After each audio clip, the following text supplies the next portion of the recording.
Dois, três. Bom dia, pessoal, meu nome é Luiz Carlos Roveda, eu sou juiz do trabalho e eu fui convidado para dar umas dicas para o site Direito em Tela sobre como foi a minha preparação para o concurso e o que a gente pode esperar do aluno. Eu sou juiz do trabalho e passei no concurso de 1994. O concurso era um pouco diferente, mas as regras básicas continuam as mesmas. O que eu fiz efetivamente para ser aprovado no concurso? Eu, na época, já era advogado e procurei me dedicar mais aos estudos na área da advocacia. Além disso, eu reservei 1 hora por dia só para treinamento, para preparação para o concurso.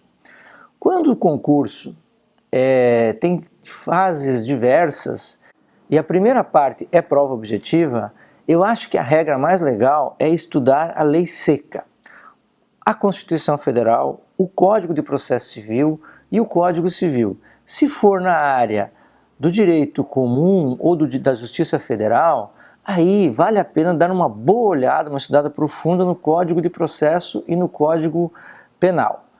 Agora, se for na área trabalhista, então tem que centrar fogo mesmo na CLT.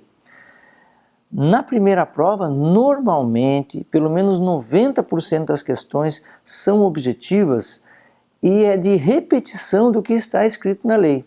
Isso até para facilitar a correção das provas.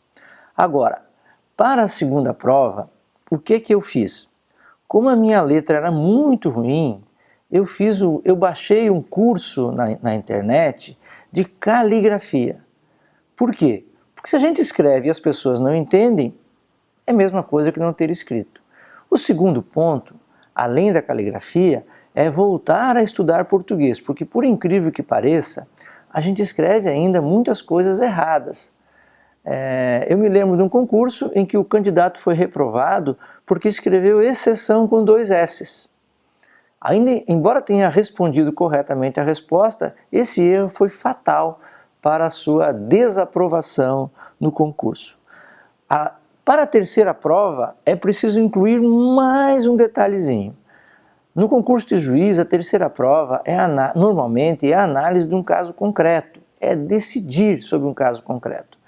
E quando a gente está estudando, a gente acaba ficando um pouco dispersivo, um pouco prolixo demais.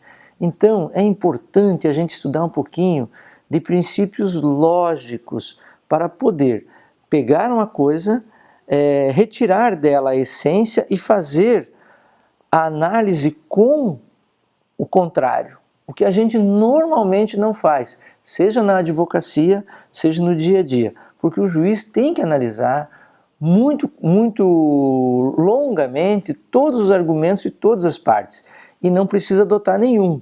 Aliás, é importante não adotar na prova os argumentos das perguntas, mas inserir novos argumentos. Para a terceira prova, aí sim, o estudo tem que ser mais profundo, mais elaborado e deixar um pouco a lei seca, que você já foi perguntado sobre ela, e trabalhar sentenças, decisões, trabalhar profundamente as jurisprudências do Supremo Tribunal Federal, jurisprudência do STJ e, se for Justiça do Trabalho, jurisprudência do TST. Alunos do Direito em Tela, eu queria dar uma dica para vocês sobre a prova de sentença no concurso de juiz do trabalho. E para isso eu vou contar um pouquinho da minha experiência. Pois bem, quando eu fiz o concurso, lá nos idos de 1994, eu era advogado. Nunca tinha sido assessor de juiz e nunca tinha trabalhado na Justiça do Trabalho. Eu havia trabalhado antes na Caixa Econômica Federal. Pois bem, meu primeiro concurso, eu passei na primeira prova, com aquelas dicas de estudar a lei seca, passei na segunda prova, com aquelas dicas de ampliar um pouquinho o conhecimento e fazer caligrafia e dedicar mais ao português, mas na prova de sentença eu fui reprovado no primeiro concurso. Então eu percebi que, na verdade, eu não sabia fazer sentença. Eu não sabia analisar corretamente os dois lados da questão, os dois tipos de argumento. Então, eu solicitei ao juiz lá de Lages que que eu pudesse auxiliá-lo a fazer algumas sentenças. E ele gentilmente permitiu e me explicou como fazia as sentenças, como analisava os argumentos de ambas as partes para tomar decisão. Basicamente, ele fazia um quadro. Por exemplo, se a parte pedia horas extras, ele selecionava.